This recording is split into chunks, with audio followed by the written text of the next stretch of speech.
Bienvenidos. Estamos comenzando con esta serie de webinar que para nosotros es muy importante. Así que quiero invitarlo a Mariano Kovadlov, que es médico clínico, que trabaja con nosotros en el hospital italiano, a un tema que para nosotros es muy importante, que tiene que ver con las estrategias de seguimiento en diabetes. La charla va a durar aproximadamente una media hora, 25 minutos, media hora, pues va a haber un caso clínico. Les pido por favor que las preguntas que hagan las vayan haciendo por el chat, que nosotros las vamos a ir levantando. Vamos a ir participando después una vez que él termine la exposición con el caso clínico en principio, y después van a haber minutos también para que podamos seguir compartiendo algunas preguntas. Desde ya acá, que esto es una serie, que van a haber diferentes encuentros los próximos miércoles. Podemos seguir conectados entre nosotros, obviamente, a través del mail, y queremos que esto sea algo muy participativo al margen de la charla puntual. Así que les doy la bienvenida a todos y empezamos con la primera charla del doctor Kovadlov. Adelante, Mariano. Bueno, gracias Marcelo. Buenas noches para todos. Hoy vamos a hacer un webinar que vamos a tratar los temas sobre seguimiento de diabetes en épocas de COVID, ya que tenemos unos problemitas nuevos para poder atender a nuestros pacientes de siempre. En la charla de hoy vamos a hablar principalmente de epidemiología, la fragilidad y los objetivos de tratamiento, la problemática actual para la atención. Vamos a hacer un punteo de lo que una consulta debería tener o para hacer una consulta completa y no olvidarnos nada. Esquemas de medicación en el adulto mayor. Herramientas online que algunas las conocerán, otras no. Pero la idea es dar herramientas nuevas para que cada uno pueda acercar a sus pacientes. Un poquito de diabético y telemedicina con estrategias viejas modificadas para estos nuevos medios que estamos utilizando. Y al final de todo, un caso clínico. Durante la charla va a haber un par de momentos para preguntas, por si hay preguntas de lo que vamos hablando. Si no las hay, por supuesto, seguimos, y si las hay, las responderemos. Bueno, lo primero es un poquito de epidemiología para ponernos en contexto. Estos son datos todos del Ministerio de Salud de la República Argentina. Los casos acumulados por edad y qué aislamientos de virus respiratorios estuvimos teniendo en Argentina.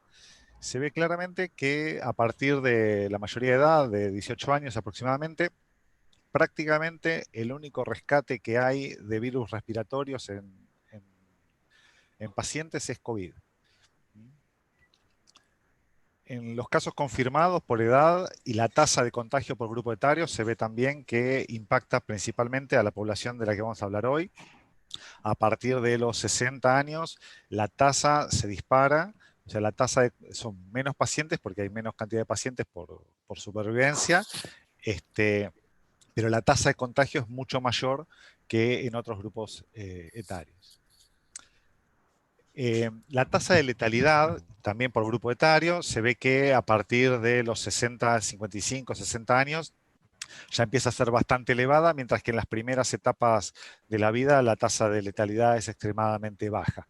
Todos estos números son de Argentina, son del Ministerio de Salud, están actualizados al último informe epidemiológico que se emitió. En nuestro hospital, nosotros tenemos característicamente una población más envejecida.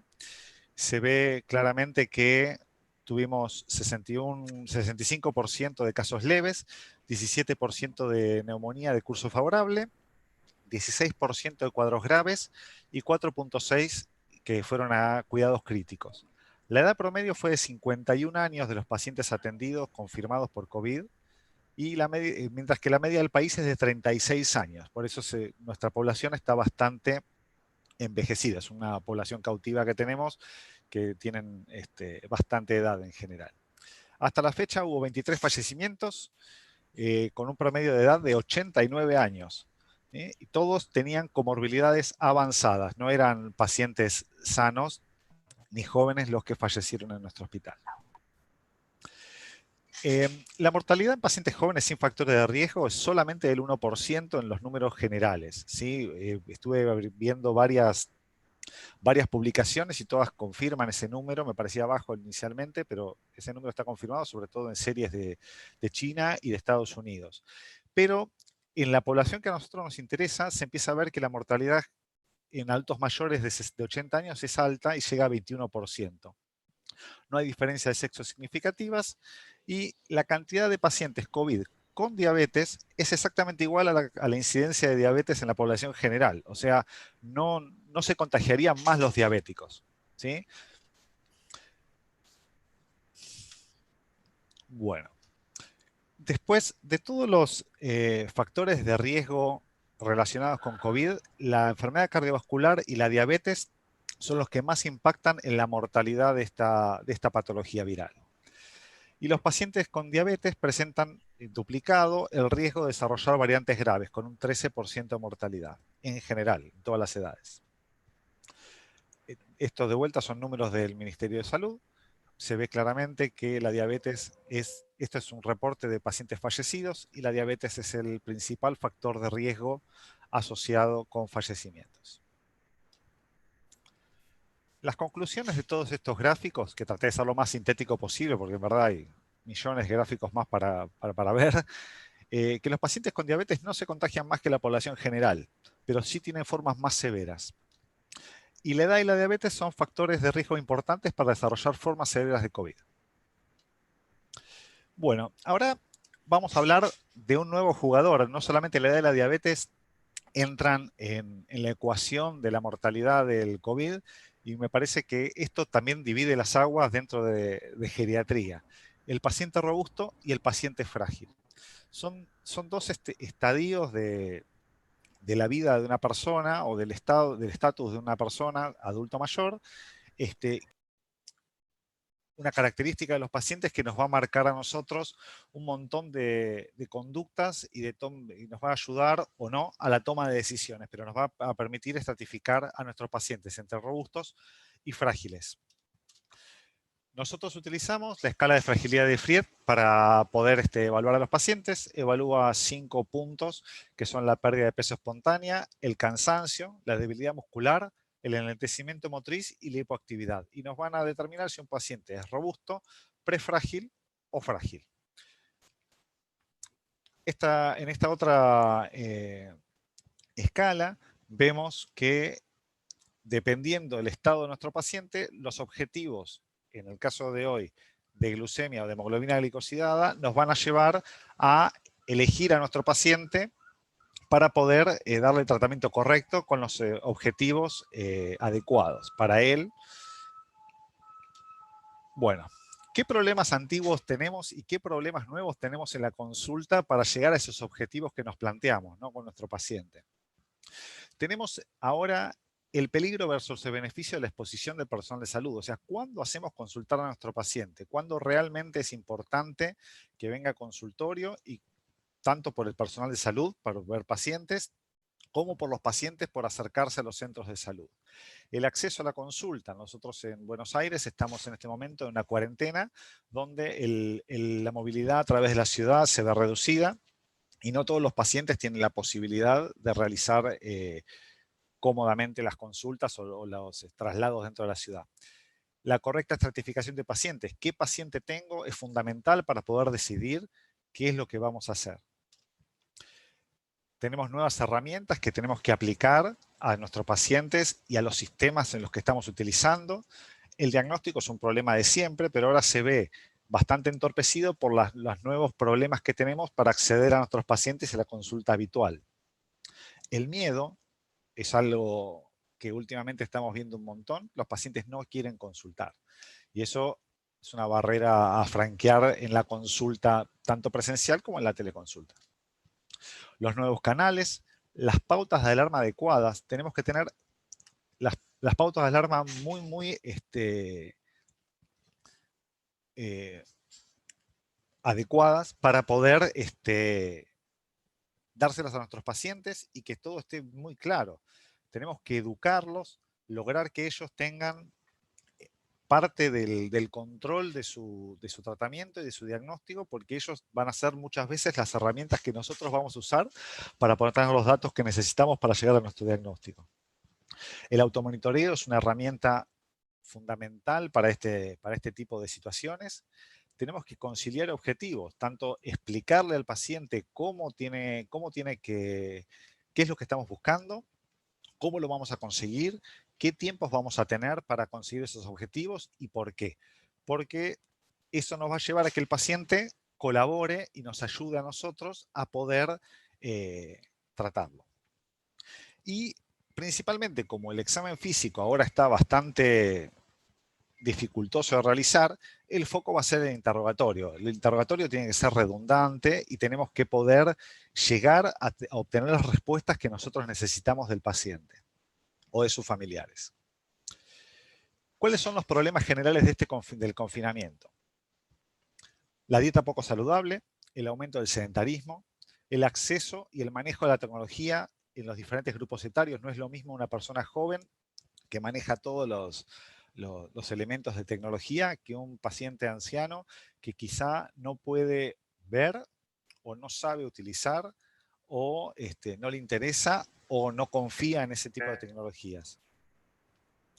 Tenemos dificultad y barreras para realizar controles, tenemos un menor acceso a la medicación y no menor, estamos enfrentando problemas de salud mental que vamos a hablar en el último webinar que va a estar a cargo de Marcelo Shapira.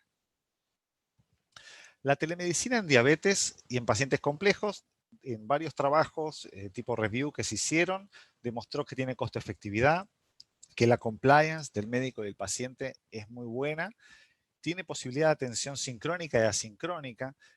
Eso nos ayuda a manejar los tiempos en la consulta, ayuda a poder tomar, no hay que tomar una decisión en forma inmediata, se puede analizar la información y después dar una buena respuesta, pero requiere ajustes en instituciones. No todas las instituciones están listas para hacer este switch informático que en nuestro caso, en el caso de nuestro país, fue muy brusco.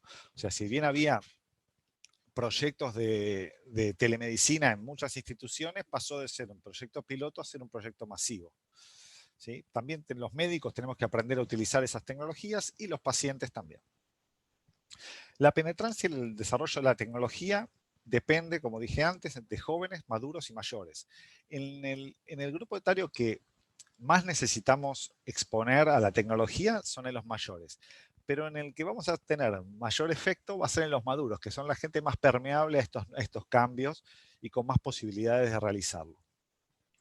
Y después tenemos nuevas tecnologías que son instrumental con conectividad que están ya disponibles. Algunas económicamente son bastante onerosas, pero en líneas generales tenemos cada vez más disponibles. Por ahora tenemos un boom de las diferentes tecnologías y estamos con un poquito de superpoblación de tecnologías. Con el tiempo va a ir decantando.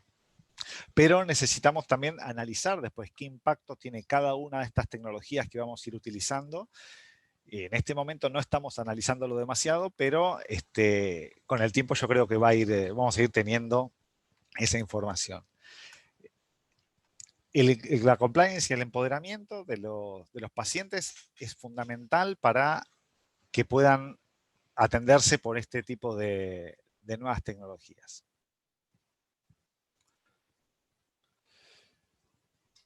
Hice una recopilación de herramientas para seguimiento a distancia de diabetes, las cuales algunas me parecen, la mayoría son muy buenas. Hay una que realmente me enamoró, que es genial.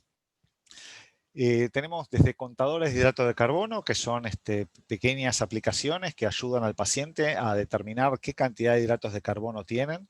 Son la mayoría gratuitas, se pueden bajar en todas las plataformas.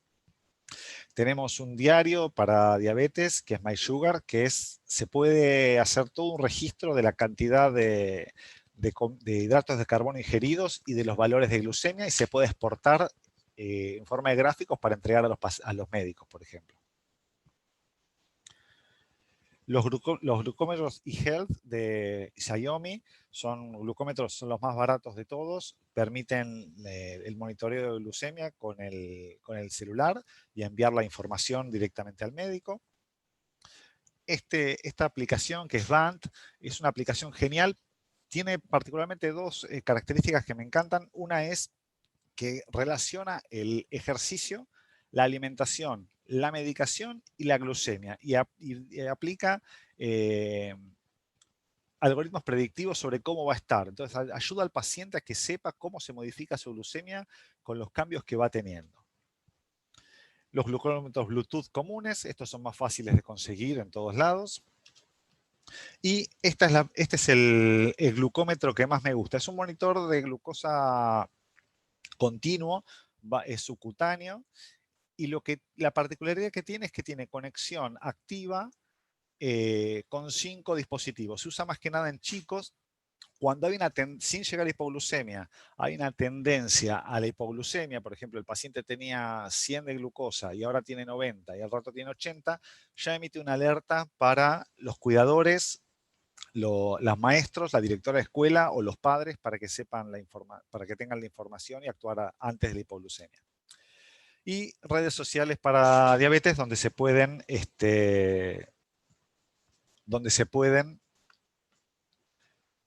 compartir información y recursos. Hice también un relevamiento de herramientas para el adulto mayor. Hay muchas para localización geográfica, para estimulación neurocognitiva, pero voy a hacer foco más que nada en unas que se llaman Wizard y Help Launcher, que son dos aplicaciones que lo que hacen es mejorar la visibilidad del celular y del acceso a las diferentes aplicaciones. Y la otra que se llama BB-Frail, que es una aplicación de ejercicios que está hecha en la Unión Europea y la industria farmacéutica, que dan ejercicios y actividad física para pacientes ancianos. Hay más herramientas dentro del Hospital Italiano. Tenemos varias herramientas en nuestra página www.hospitalitaliano.org.ar.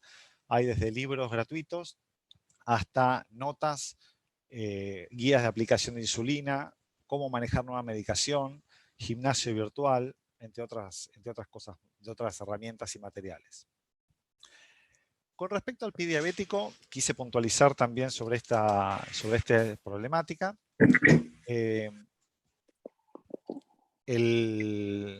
La telemedicina permite y facilita el automonitoreo y la evaluación, ¿sí? El seguimiento asincrónico por fotos y control de temperatura por parte del paciente hacen posible dar información adecuada al profesional para que tome decisiones a tiempo. Hay varios proyectos sobre Big Data y análisis probabilísticos, pero el problema que tiene esto es que hay que darle de comer a este sistema para que tenga toda la información para poder tomar las decisiones correctas. Cuanto más información le damos, mejores decisiones va a poder tomar. Hay limitaciones evidentes para una evaluación completa, como es algo de pie diabético, que no es solamente una lesión de piel, sino que es una lesión en profundidad. Y bueno, nos quedan sin hacer pruebas como de sensibilidad térmica o de sensibilidad vibratoria estandarizadas para lograr una buena evaluación. Lo que sí tiene grandes cualidades es en el alerta temprana, es en que el paciente detecte rápidamente qué problema está teniendo, informárselo al médico y que el médico empiece o dé las herramientas necesarias para llegar a la evaluación completa. Hay unas guías que acá puse lo que hay que enseñar al paciente sobre el corte de uñas, determinar la capacidad de inspección del paciente. Hay que ver si el paciente ve, si tiene la flexibilidad adecuada para poder verse la planta del pie, si realiza la inspección diaria, que avise inmediatamente las lesiones, que no camine descalzo, que utilice un calzado adecuado. que inspeccione por adentro el calzado con las manos para evitar asperezas o cualquier dureza que lastime sus pies. La forma de higienizar y la forma de humectar la piel para que no haya problemas. Bueno, llegamos a la primera etapa de preguntas. Si alguien tiene alguna pregunta.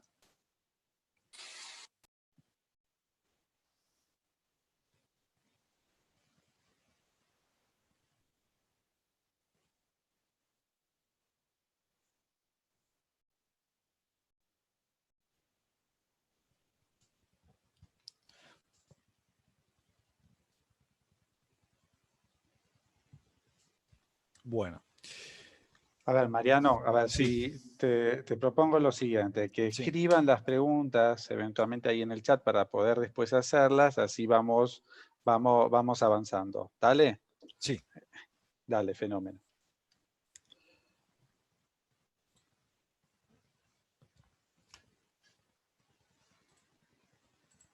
Bueno, acá elaboré un checklist para lograr una teleconsulta gerontodiabetológica completa. Son los datos que nosotros tenemos los datos que tenemos que recabar para lograr una consulta completa y general. Por supuesto, no es lo mismo tener una consulta de primera vez, la cual va a ser mucho más completa, que una consulta de segunda vez o de seguimiento crónico. Tenemos, por ejemplo, tenemos que preguntarle al paciente sobre si realiza el control y tenemos que estratificar sobre si qué tipo de riesgo tiene su pie. No es lo mismo un paciente de riesgo promedio que la necesidad de control es anual que un paciente con neuropatía y arteriopatía periférica que va a requerir sí o sí un control cada 1 o 2 meses. Los factores de riesgo vascular identificados.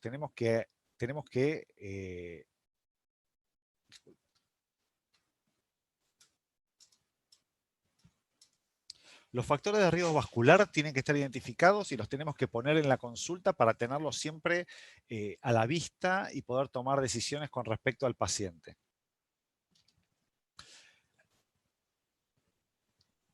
Preguntarle al paciente sobre su visión, si desmejoró en las últimas semanas, puede ser un indicio de complicaciones visuales. Hay que aclarar los objetivos del tratamiento con el paciente. El último control metabólico tenemos que tenerlo siempre a mano y tenemos que pactar el siguiente control. Está faltando una diapo.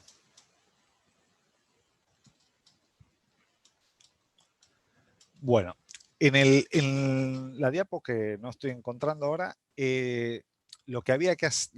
otro de los datos que hay que recabar siempre son la presencia o no de hipoglucemias. Hay que ser incisivo en las preguntas, no se le puede preguntar solamente al paciente si tuvo hipoglucemias. Hay que preguntar por síntomas atípicos como mareos, transpiración nocturna. Hay que preguntarle al paciente también sobre si hace controles con glucómetro. Si bien nosotros no utilizamos el glucómetro en todos los pacientes diabéticos tipo 2, en esta situación el glucómetro puede ser una herramienta de ayuda. Tenemos que ver la accesibilidad del paciente a la medicación. Tenemos que conciliar la medicación con el paciente. La conciliación de medicación no es decirle al paciente lo que toma, sino preguntarle en forma activa cuál es la medicación que él toma. Él nos tiene que decir a nosotros y nosotros cotejarla con el registro que nosotros tenemos. Así vamos a poder identificar medicación potencialmente inadecuada y retirarla o dar medicación adecuada para lo que necesite el paciente. La hipoglucemia es un gran problema, es lo que tenemos que evitar a toda costa en el tratamiento de la diabetes. ¿Qué es una hipoglucemia? Es una glucemia menor a 70. ¿Qué es una hipoglucemia severa?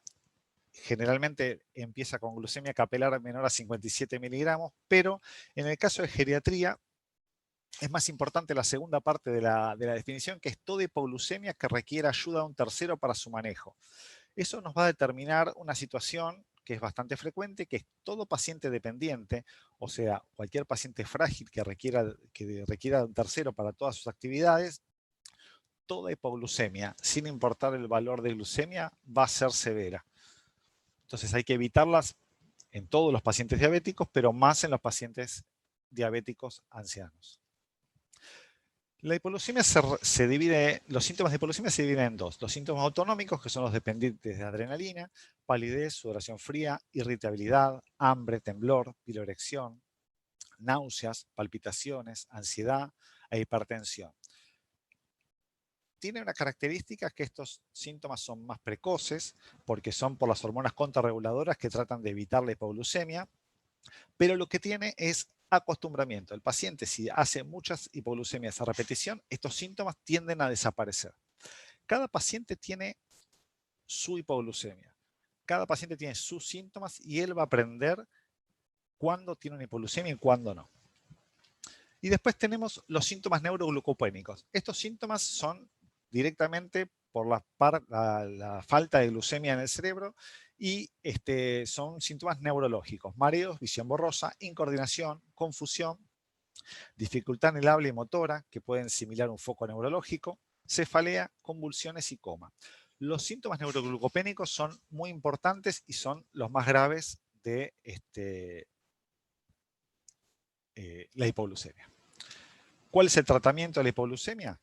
Es la administración, siempre y cuando el paciente esté lúcido y no tenga problemas para que no se vaya a aspirar. La administración de glucosa vía oral, 15 a 20 gramos, líquida. Y después retestear a los 15 minutos. Si no se logró salir de la situación, volver a administrar la infusión. Retestear, y si el paciente mejoró, se le agrega hidrato de carbono complejo, como puede ser un almidón o una harina, más proteína, que puede ser un yogur, un poco de queso.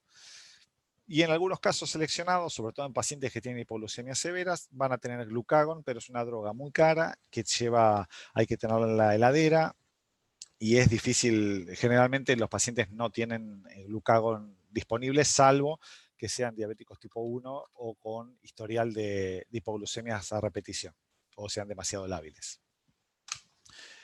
Acá copié un algoritmo de tratamiento en pacientes mayores a 75 años, que el primer paso para su correcto tratamiento farmacológico es la valoración geriátrica integral.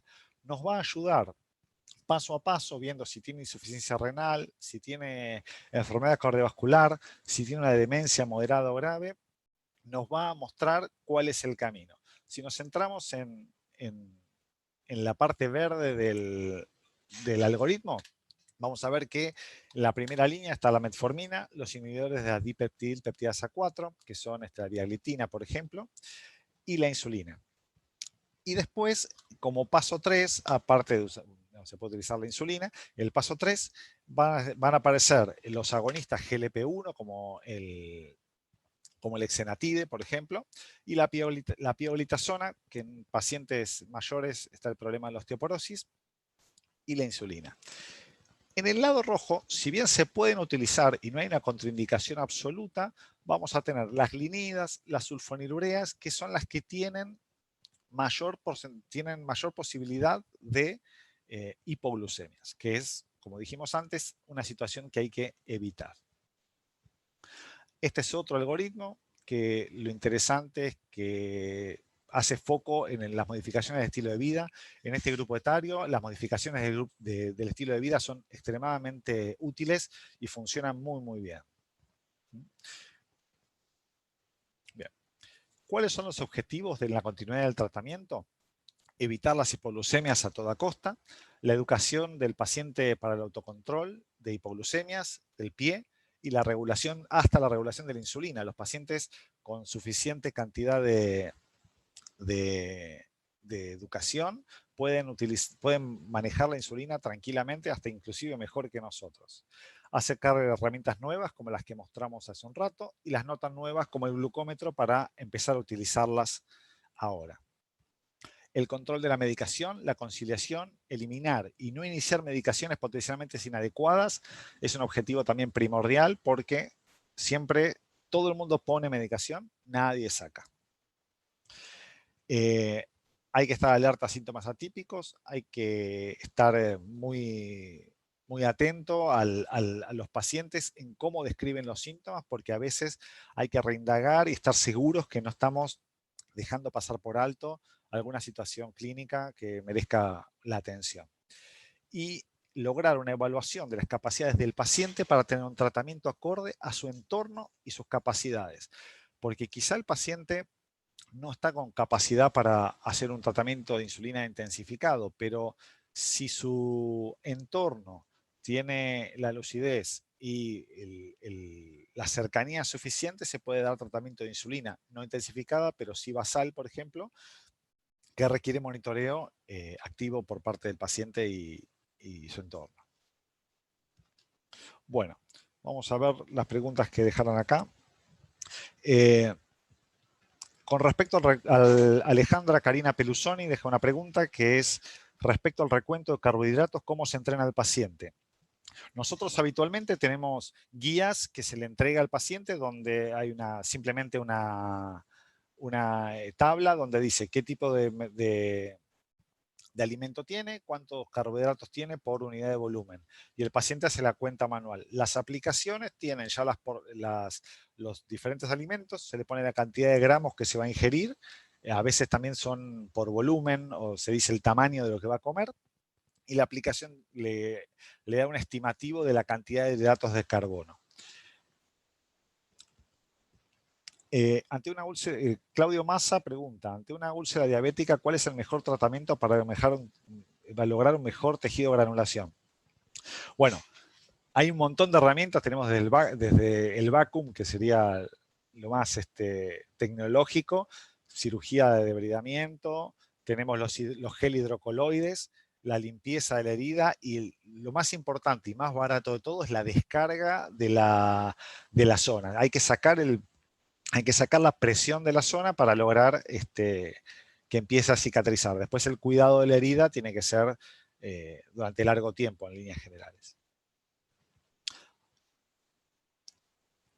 Muy bien. ¿Cómo prevenir hipoglucemias? Ya lo acabamos de decir. ¿Cuál es el porcentaje de los éxitos de la SAP? Como decía en la filmina hace un ratito, todavía tenemos ahora una gran proliferación de aplicaciones y de herramientas, todavía no tenemos el impacto diferencial de las diferentes aplicaciones como para tomar decisiones concretas. Lo que sí se vio fue que los pacientes aumentan muchísimo la compliance a su tratamiento, porque empiezan a se empoderan sobre su tratamiento y toman decisiones y ven, sobre todo, que logran los objetivos, que están mejor y ellos saben a qué objetivo estamos llegando o a qué objetivo queremos llegar. Por eso puse énfasis en que hay que conciliar con el paciente los objetivos. El paciente tiene que saber hacia dónde va y por qué. Claudio Massa, ya que tengo muchos pacientes donde la solución de la úlcera debido a que acompaña de flebitis asociada complica la cura, lo que hace más probable la complicación por bacterias no deseadas. Sí.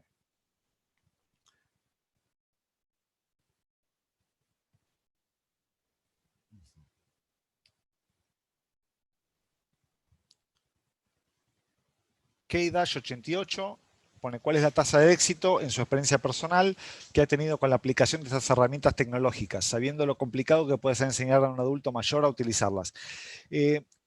Al principio de la cuarentena yo tenía muchos prejuicios y pensaba exactamente lo mismo. Y ahora estoy teniendo consultas todos los días de pacientes de 90 años por teleconsulta que se conectaron ellos solos, mandan WhatsApp. O sea, la necesidad genera los caminos. Se enseñan a los pacientes y aprenden. Los pacientes aprenden a lo que sea. No porque sean, si bien tienen mayores problemas, los pacientes mayores, no hay grandes problemas con las aplicaciones si tenemos tiempo de enseñarles o si tenemos un entorno que los pueda ayudar. Muchas veces nietos o hijos los ayudan y van realmente muy bien. Fabiana Giver, ¿qué herramientas elegirías para que el adulto mayor adhiera a la dieta y el ejercicio en tiempo de cuarentena? ¿Se puede recomendar alguna que además tenga que demostrar que se conectó y cuánto tiempo como los de neurorehabilitación. Sí, lo que son, hay aplicaciones, son pasómetros o podómetros, que son contadores de paso en el celular, que eso también puede dar los resultados en forma de gráfico y son exportables. Entonces le podemos mostrar el paciente le puede mostrar al médico. Puede hacer trampa, puede agitar el teléfono todo el día o al podómetro, lo puede agitar y va a mentir, pero la idea es que es para su beneficio, no para el nuestro. Karen Cobos me pregunta, en el adulto mayor frágil y no frágil, ¿cuál es la meta de hemoglobina glicosilada? En una de las primeras diapositivas, que estaba la escala de Rockwood de fragilidad, había puesto las metas de hemoglobina glicosilada. En el paciente frágil, totalmente dependiente, se buscan glucemias menores a 200. No importa la hemoglobina glicosilada directamente. Se busca la glucemia que evite que haya glucosuria y que el paciente pierda calorías por orina. En los pacientes robustos, el objetivo de hemoglobina glicosilada es exactamente igual que en el paciente joven, y en el que está más discutido, en el que podemos discutir un poco más y que son más grises, por decirlo de alguna manera, son los pacientes vulnerables o prefrágiles, que vamos a empezar a tomar decisiones en base a nuestro juicio clínico, pero va a estar entre 7,5 y 8,5 la hemoglobina glicosilada que vamos a buscar. Jimena pregunta, ¿cuál de las aplicaciones sería más conveniente para adultos mayores? Todas estas aplicaciones son para adultos mayores, sobre todo en la diapositiva que hice una recopilación de muchas aplicaciones para adultos mayores, son todas hechas para ellos, principalmente. ¿Cuánto es el máximo de glucemia que los pacientes pueden consumir diariamente si les enseñamos a utilizar la app?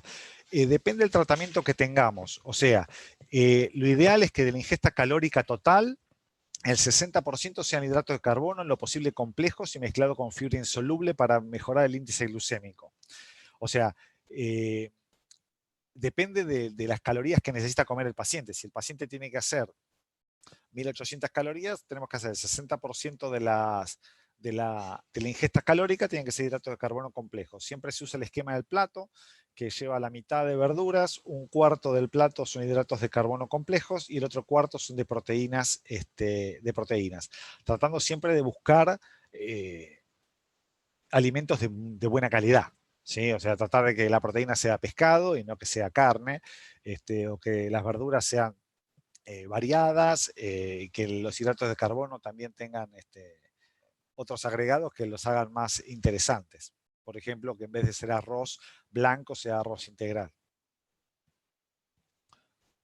Hospital privado pregunta, ¿qué tratamiento recomendarías para mejorar la circulación en una neuropatía diabética y o arteriopatía? Cuando llegamos a estadios donde tenemos ya comprometida la circulación, el tratamiento es paliativo, o sea, se utiliza, además del tratamiento convencional de los factores de riesgo, se utiliza el cilostazol, por ejemplo, después las cirugías de revascularización en el caso que se pueda. Si la arteriopatía es muy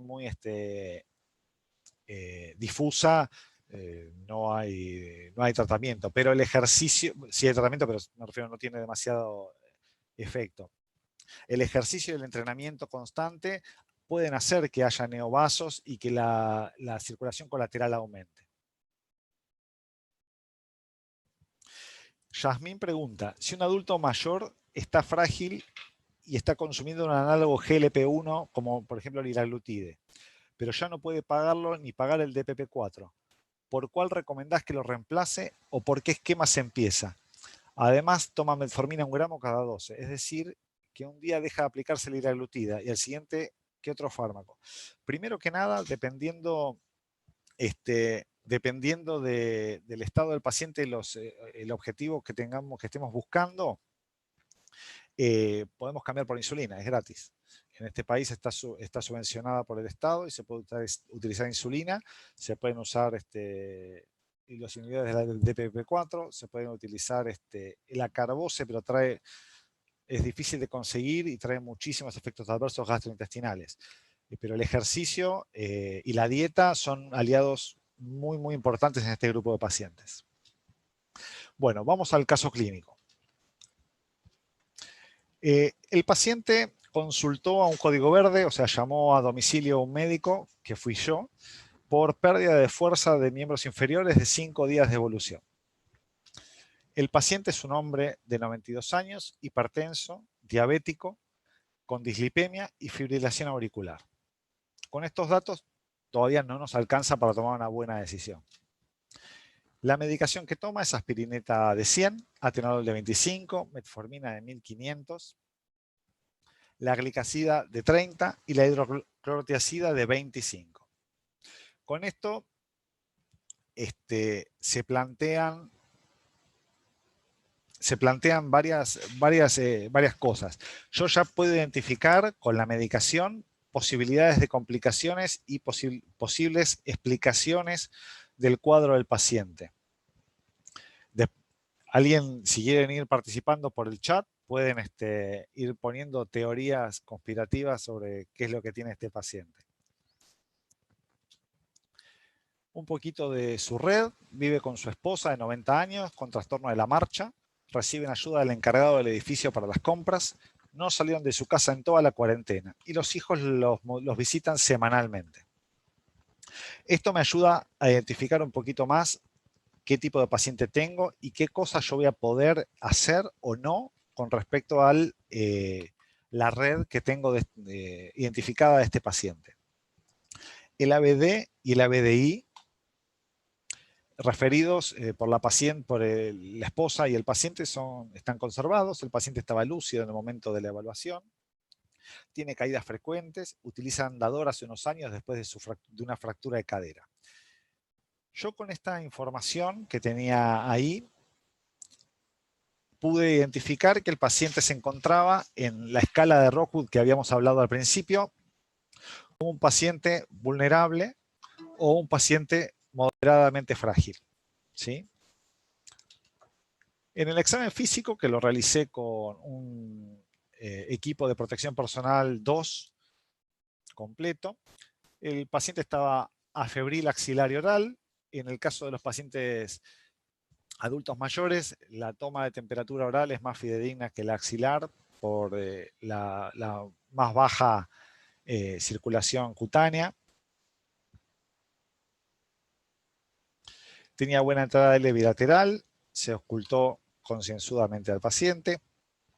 La presión estaba bien, la frecuencia bien, estaba irregular, pero una buena respuesta. La frecuencia respiratoria no era elevada, tiene una saturación de oxígeno al aire ambiente de 96%, una glucemia capilar de 122 y tenía un mínimo ortostatismo.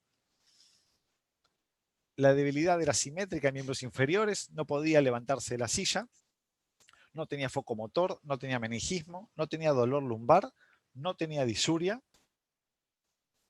y tenía la catarsis conservada. Acá la doctora Mónica Fernández pone como posibilidad de diagnóstico la hiponatremia, una deshidratación, o Karen Cobos, deshidratación por el uso de hidroclorotiazida. Alejandra Karina Pelusoni quiere hacerle una CPK para ver daño muscular y quiere ver alteraciones del sodio y del potasio. Bueno, yo con esto, yo estaba en el domicilio del paciente, la conducta que tomé fue recomendar el traslado a la guardia para la evaluación. Mis hipótesis diagnósticas en ese momento fueron la hiponatremia por la hidroclorotiazida, tiene una dosis, si bien no era muy alta, una dosis un poco más elevada que lo habitual para los pacientes adultos mayores. Una infección urinaria, porque son patologías frecuentes en pacientes adultos mayores. Hipoglucemia silente por la sulfonilurea que él estaba tomando. Una hipoglucemia nocturna, por ejemplo, en un paciente puede traer si bien después resuelve la hipoglucemia, el paciente puede tener un deterioro funcional, puede seguir con cefalea, puede seguir con somnolencia, puede seguir con síntomas neuroglucopénicos aún cuando se haya recuperado, ¿sí? Y como último hipótesis diagnóstico, una desmejoría funcional sin causa aparente, por la cual yo necesitaba una evaluación en una instancia mejor, más compleja. El problema fue que el paciente y la esposa se negaron al traslado, prefirieron esperar al otro día, no fue posible convencerlos y se avisó a la central de urgencias la negativa del paciente.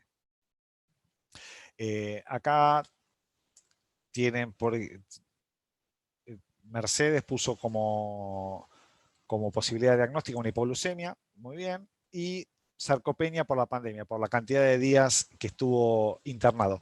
Ese sí podría ser, pero fue de inicio agudo. La pérdida funcional del paciente fue hace 5 días. No fue progresiva en los últimos meses. Si fuera progresiva en los últimos meses, yo pensaría en sarcopenia y en falta de ejercicio, pero esto fue bien agudo. Hace 5 días que no puede caminar. Y no podía caminar el paciente. O sea, no se podía ni levantar de la silla. Bueno, el desenlace. Al día siguiente ingresa a la guardia, llevado por familiares, con desmejoría del estado general, saturando el 88% con aire ambiente. El laboratorio inicial que se hizo en guardia, glucemia 166, blancos de 10.000, neutrófilos de 83%, plaquetas normales, urea 100, sodio un poquito alto, PCR ultrasensible de 81 y un dímero de 5.000. Se le hizo una placa de tórax, que esta es la del paciente, tiene un infiltrado bilateral en bases y vértices. El diagnóstico final fue coronavirus. La conclusión es que un paciente que estaba en un estadio 4 o 5 de la escala Rockwood, al tener una noxa, pasó a tener una caída muy, muy grande de su funcionalidad. En los pacientes ancianos son siempre oligosintomáticos, no respetan los libros, por más que los tengamos escritos, no los respetan, y la pérdida de funcionalidad puede ser un signo de agudización frecuente en pacientes prefrágiles y frágiles. Al paciente, esta es una frase que me dijo el otro día Marcelo, hay que verlo más que revisarlo. O sea, el ver la película, no ver la foto, ver la película.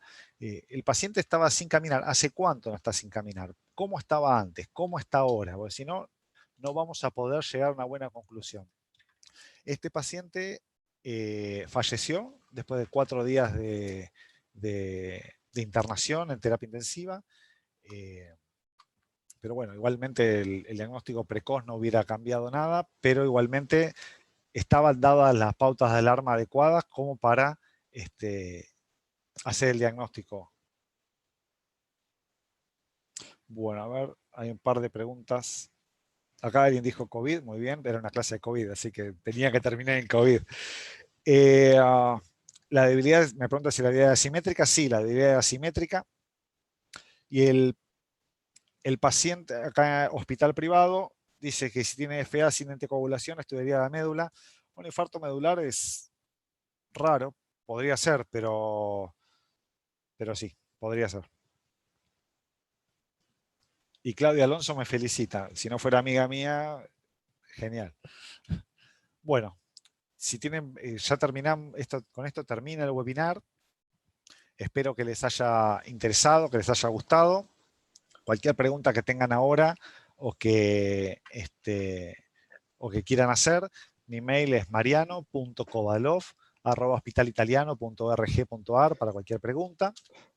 Mariano, Sí. Mariano, bueno, mira, muchas gracias, realmente salió muy linda.